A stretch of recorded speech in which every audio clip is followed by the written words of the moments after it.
Harry Potter and the Goblet of Fire is the fourth installment in the Harry Potter series. This one is directed by Mike Newell and stars Daniel Radcliffe, Emma Watson, Rupert Grint, and just like the last three films, is based off the book of the same name, written by J.K. Rowling. It is Harry's fourth year at Hogwarts School of Witchcraft and Wizardry, and this year in particular is rather special for both good reasons and bad reasons. Good reasons because this year is the official Tri-Wizard Tournament, a very special event where multiple wizarding schools get to compete for this special World Cup and go through a sequence of very hard challenges and very dangerous challenges. Seriously, who thought it was a good idea to put up a game where teenagers would compete for something and most of them are likely to die? Seriously, who thought this was a good idea? But it's a really well-respected tournament thing, and so I guess that's a kind of good thing. However, bad because Harry's now come to learn about these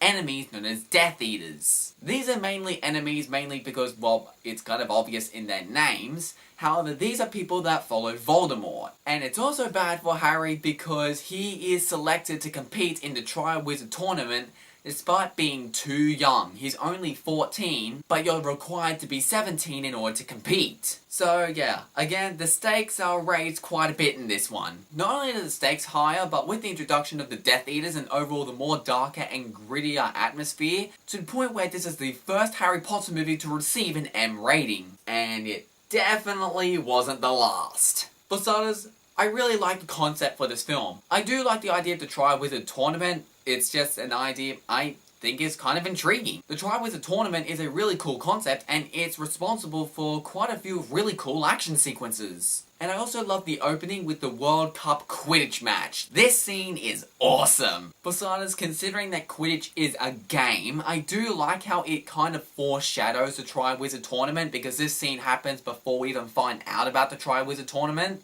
But also, it's just such a very visually epic scene. The stadium is awesome. I love the projectors it performs, the cheering crowd, the music and the setting is awesome. This scene has just such a big, epic build-up that really hypes you up for the actual Quidditch match.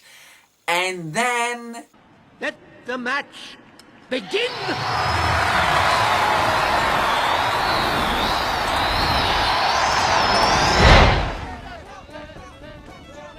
It completely slaps you in the face. No, that was not my lousy editing. That is the movie itself. And we never cut back to the Quidditch match.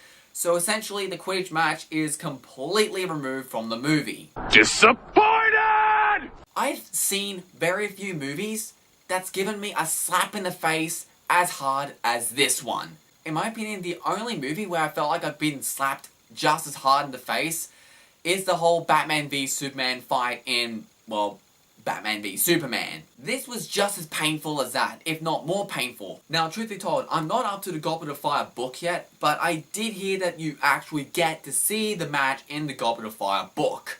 And thank goodness, I can't wait to read and actually see the match when I finally read this book. And while the problem for a lot of fans of the book will be that it was cut from the book, but my real problem isn't just the fact that it was cut from the book.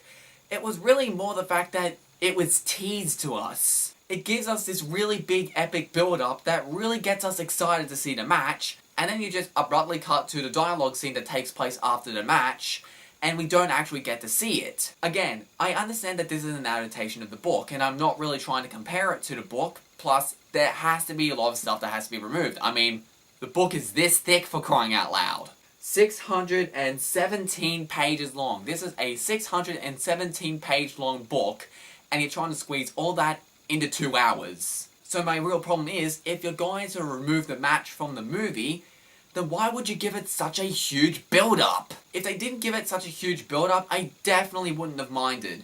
But that big tease, even if this movie was completely standalone and it wasn't even based off a book in the first place, and this still happened, I would still be infuriated. Now, some people may say that if they kept the Quidditch match in, then maybe the movie would have been too long. Well, a lot of these movies are around 2 hours long, and Quidditch matches only tend to be around 3 to 5 minutes max. So I really don't see what the big deal is to have the movie go on for another 3 minutes. We thankfully don't get such a big tease for the Tri-Wizard Tournament as for we actually get to see the events, but more on that later. Outside of the stuff with the Death Eaters and the Triwizard Tournament, there's also a bit of a romance subplot. I mean, there's this whole dance sequence that sort of takes place, and from this movie onward, there's sort of a romance subplot between Harry and Ginny, and I personally feel like that this romance stuff is really cliched, it's really not well executed, and one of the weaker aspects of this overall series. However, I am grateful to know that the romance in this movie at least is played up a lot for comedy, and it does allow for some really funny scenes. And the characters are great once again, but that's pretty much expected by this point. Daniel Radcliffe is once again amazing as Harry Potter,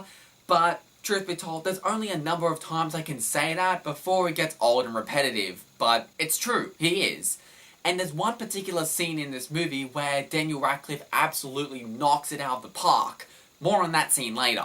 Rupert Grint as Ronald Weasley and Emma Watson as Hermione Granger are also just as fantastic as they used to be. Alan Rickman as Severus Snape again continues to shine, along with Hagrid, Professor McGonagall, and all these other characters that we know and love from the last few films. Draco Malfoy, along with his friends, are just as hateable as ever, so seeing him finally getting punished and tormented at last is very, very satisfying.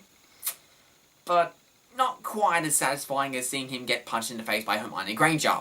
Damn, I love that scene! Sirius Black, unfortunately, really takes the back burner for this movie. He's only in like one scene, you don't actually get to see him physically, his face sort of morphs in a fire pit, which I kinda get because his character doesn't really play that much of a role, if any at all, in the overall plot of the film. Sirius Black is one of my favourite characters in the series, so naturally it is quite disappointing to see him get such a minor role in the next film. This film is also the introduction to Cedric Diggory, and I absolutely love this guy. For starters, he's overall just a really, really likeable and overall really, really good guy. However, it's also really great seeing a great, large, major character that deeply impacts the plot, and above all of that, he's also representing Hufflepuff. As I stated in my Philosopher's Stone review, I am a very, very proud Hufflepuff, so in that kind of circumstance, I deeply relate to Cedric Diggory in that kind of circumstance. One thing I really like about this movie in particular is how much discrimination Harry experiences. I guess you can say he does face some discrimination throughout pretty much the entire series, but Goblet of Fire especially. And the main reason why is because he's competing in the Triwizard Tournament despite being too young. It is clearly stated that you have to be 17 or older in order to compete into the Triwizard Tournament. And yet, Harry is only 14. And somehow he managed to get his name into the Goblet of Fire. And while Harry is completely innocent, and he would never do this, and he doesn't even want to compete, but everyone else is wondering how Harry managed to do this and managed to pull this off, and everyone is looking down on Harry and making fun of him. Even Ronald Weasley is really annoyed at Harry throughout the first half of this movie, although they do manage to make up really quickly. But maybe a little too quickly. It seems like that Ronald Weasley seems to get over his anger in like the snap of a finger between scenes. Almost as if they ended up making up in a deleted scene, which is, yeah, that wasn't very smart. I do think that Ronald Weasley should have maybe let go of his anger in a more gradual progression and eventually they made up, or maybe Harry did something with Ron that really made him forgive him, maybe give him a really sincere apology, or maybe really thoroughly explain that he didn't put his name in the Goblet of Fire, or something like that. But Harry's discrimination really does make him more rootable, kind of similar to what happened to him in the beginning of Chamber of Secrets. And just like the last three films, the cinematography is once again excellent, as well as some really, really great sequences. One of my favourite scenes in the movie is the whole scene where we are finally taught about the 3 unforgivable curses, where we especially learn about Avada Kedavra, the killing curse, something that becomes extremely prevalent in the rest of the future films. And the action in this movie is pretty fun. The thing I really appreciate about this movie is that since they finally got their first M-rated Harry Potter film, it allowed the filmmakers to really take their action to the next level. Now, while it's definitely not super intense, and it's definitely nowhere near as intense as some of the future action sequences we get in future Harry Potter films,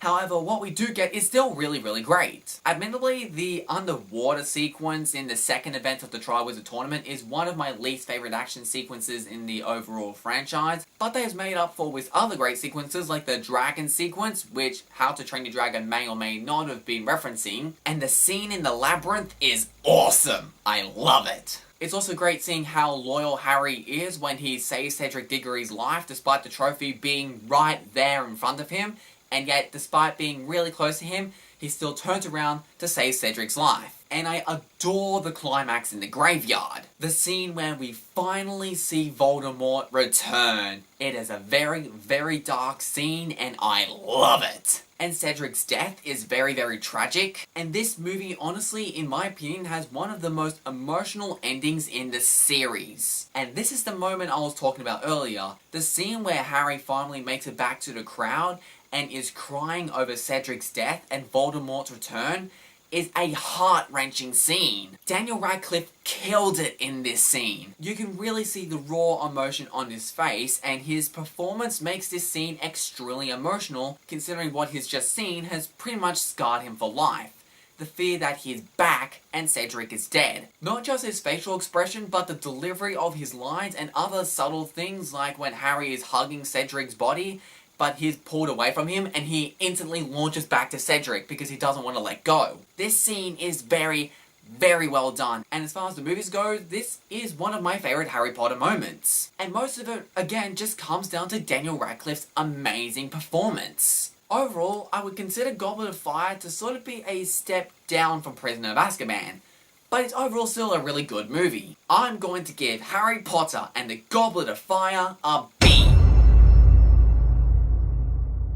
Thank you all for watching. Just like the last three, I had a ton of fun reviewing this movie, and we are now officially halfway through our Harry Potter marathon. We've got 4 movies down and 4 to go.